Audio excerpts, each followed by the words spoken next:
President Trump holds up an executive order on healthcare he signed on October 12 in the Roosevelt Room at the White House. Jabin, BotsfordThe, Washington Post. It has been a long and unproductive year for President Trump. Repealing and replacing the Affordable Care Act cratered. The wall on the U.S.-Mexican border hasn't been built or even funded. Tax reform, though moving forward, is still well short of a rose garden signing ceremony.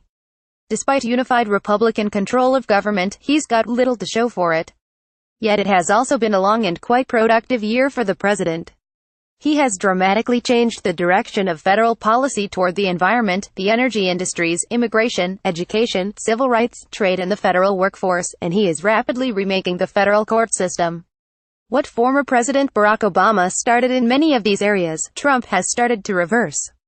The president's tweets draw outsized attention to his grievances and his petty feuds. The absence of notable legislative successes focuses criticism on his style of leadership. Those realities overshadow what he has and is doing unilaterally, to the extent of his executive powers.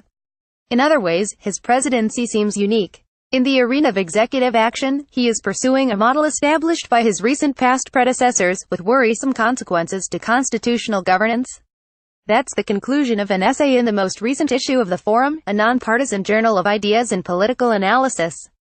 Sidney M. Milkus and Nicholas Jacobs, both of the University of Virginia, argue that Trump's deployment of what they call executive-centered partisanship is both in keeping with the modern presidency and a potentially damaging shift in our politics. The authors take note of Trump's acceptance speech at the Republican National Convention, where he said that he, an outsider, knew better than anyone how to solve the problems of broken government. "Nobody knows the system better than me," he said, "which is why I alone can fix it." The first year of his presidency appears to make a mockery of that statement, given the problems he's had in Congress and the fact that his approval ratings are the lowest of any president at this point in his term as far back as there was polling. Yet, as the authors note, often overlooked among the disappointments and recriminations of Trump's frenzied beginning is his administration's aggressive and deliberate assault on the liberal state. Since day one, Trump has forcefully, and sometimes successfully, taken aim at the programmatic achievements of his predecessor. Milkus and Jacobs contend that this approach to governing has its roots in presidencies dating back decades. The consequence is the evolution of a presidency-centered and rancorous contest between liberals and conservatives, with all kinds of collateral damage to Congress, the states and public trust and confidence in government overall. They argue that this has produced a politics that is no longer a struggle over the size of the state but instead is a contest between liberals and conservatives to seize and deploy the state and its resources. Former presidents Ronald Reagan and George W. Bush used these powers to advance conservative objectives. Obama, the authors note, campaigned as someone who would move the nation past mindless bickering to a post-partisan presidency, but in office, particularly as his frustrations with a Republican-controlled Congress intensified, he embraced the use of vigorous executive action for political and partisan ends. Most of his executive actions were directed to strengthening a widely scattered but potentially powerful coalition that had been forming since the Great Society: minorities, youth, the LGBTQ community and educated white voters, especially single women, according to the authors. Though the goals of Obama's and Trump's uses of executive action are diametrically opposed politically, the authors contend that the two presidents share two things in common: a detachment from party organization and a vision of the White House as the vanguard of a movement. Trump has lacked a clear legislative strategy from the start of his presidency.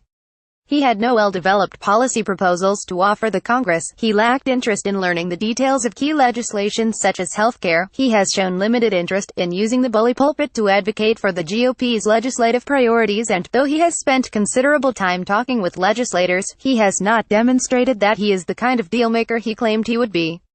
In the area of executive action, however, he has pursued goals consistent with his campaign rhetoric, and like Obama, priorities designed to appeal directly to his own political coalition. Some actions hew closely to conventional conservative Republican doctrine. Others reflect his America First perspective and a suspicion of what former advisor Stephen K. Bannon called the deep state of the federal bureaucracy. At times, he has pursued actions that concern some elements of the traditional Republican coalition. At other times, he is acting in pursuit of the goals of that coalition. There can be no final accounting of success or failure in this arena, given the short time Trump has been in office and the obstacles that exist in the face of a president attempting to act unilaterally. So far the record is mixed. Trump has moved policy in a different direction, but Milkis and Jacobs write that, in the immediate term, his actions seemed to have fostered a destructive working arrangement in the White House office, the hollowing out of regular departments and agencies, and limited his support to conservative Republicans who represent roughly 40% of the electorate. The authors close with a note of warning. What began in other presidencies has become a glaring alarm during Trump's presidency. That is the false illusion that the executive can truly function as a representative democratic institution. Instead, they say, executive partisanship exposes the public to leaders who scorn institutional restraints that are a vital ingredient of constitutional government, as well as the collaboration that long has been at the core of party politics.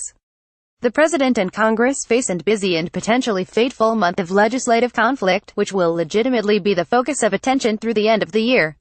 But no one should lose sight of the unilateral action at the other end of Pennsylvania Avenue that has been every bit as defining in the record of Trump's presidency.